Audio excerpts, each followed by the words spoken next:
this is something that can be very useful when you're looking to analyze price. Okay, and you can see here they've broken it down based on all the currency pairs. So the euro US dollar here is in red. Okay, where's the pound? Pound US dollar is here in this light blue over here. You can see obviously the bulk of the positions are in the euro, but then the second, really tied for second, is the Swiss, the Canadian, and the yen. Okay, so the British pound you can see is slightly less. But then let's go over here to the ratios.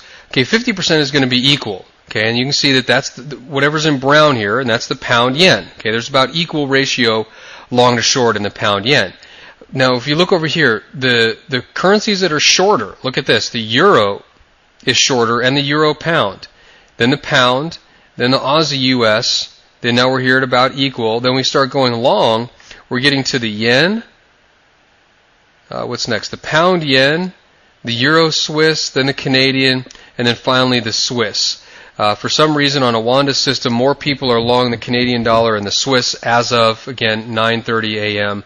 The next sampling rate will be 10. Again, if you're trading on a Wanda and you're looking to hunt stops and things like that, this is a very good, this will provide you some good information.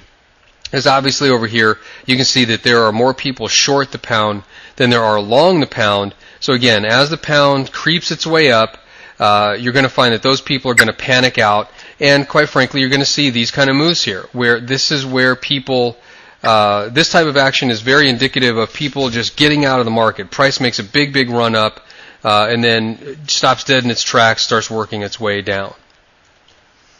Okay, so those are the resources. There's one other thing I wanted to cover with the chart application. Like I said, Awanda really does have a pretty good, definitely has a pretty good order entry system here based on the chart. So let's say I wanted to place a limit sell, and you can see that I've got a little pink box right there. If I wanted to sell if the market got back up to this level, in fact, let me adjust it a little bit. So here you can see a limit sell at 227. Let me click on that.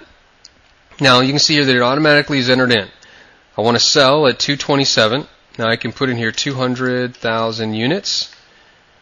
Now you can see that my lower bound and upper bound is automatically set. All of my defaults are automatically set. I click on submit. Now look, an orange yellowish box pops up. Now what that is doing is it's telling me that I have a limit order out there. Now you see when I put the pointer over it, it changes to a finger. Let me pause the screen here.